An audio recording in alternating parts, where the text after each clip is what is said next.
Ceftriaxonmi, Cefotaximmi qilyapsiz, lekin yordam bermayapti. Ko'p doktorlar anaqa kuchli antibiotik yozib berishadi-da, ular bolaga yomon ta'sir bo'lishi mumkin. O'shalar mumkinmi, yo'qmi, olishga ham qo'rqadi odam. Antibiotik ham постоянно qilinmaydi, agar kerak bo'lsa o'zi qilinadi.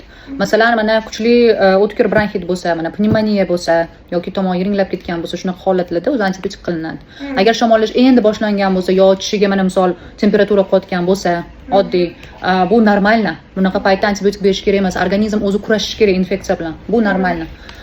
Keyin analiz topshirish kerak bo'ladi. Misol 3-4 kundan beri bolangiz kasal, mana temperatura bo'lyapti, tuzalmayapti, naborat kuchayib ketsa, analiz topshiriladi. Agar o'shanda bakterial fon ko'payadigan bo'lsa, o'shandagina siz antibiotik berishingiz mumkin. I to ukollardan boshlash kerak emas. Ukol bu eng oxirgi variant hisoblanadi. Shu qo'l yozishadi doktorlar, yugurib ham bu ham qiynaladi, ham keyingi marta borganda yana boshqa antibiotik yozadi ekan, u yaxshi bo'lmaydi-da, yuraveradi kasal.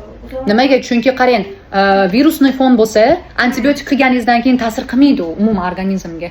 Virusli fonda proteovirusli bilan lecheniya qilish kerak. Bakterialni fon bo'ladigan bo'lsa, unda уже antibakterialniy terapiya qilinadi. Bu degani antibiotik beriladi degani. Bitta narsani ko'rdim Instagramda, anaqa antibiotik berishdan oldin o'sha antibiotikka birinchi analiz qilib ko'rdim, qaysi biriga bu bola yaxshi bo'ladi, keyin anaqa qilish. Chustvoytenskka topshiriladi, u bakfaset deyiladi. Shu to'g'ridan to'g'ri berishmadi-da, internetda ko'rdim men ham. U chustvoytensk topshiriladi, ha. O'shanda birdan yaxshi bo'lar ekanda. Qarang, aytaman, agar sizda virusli fon bo'lsa, sizga bu bakterialni fon bo'lmasa, bakfaset topshirishingiz kerak emas u.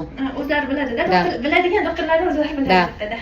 Mana misol bolangiz tuzalmayapti, bakterialni fon chiqyapti, analizingizda misol bitta mana oddiy antibiotikdan boshlandi, mana masalan pensilindan deyiladi yoki Ceftriaxonmi, Cefotaximmi qilyapsiz, lekin yordam bermayapti. Ana o'shanaqa paytda siz bakfaset topshira olasiz.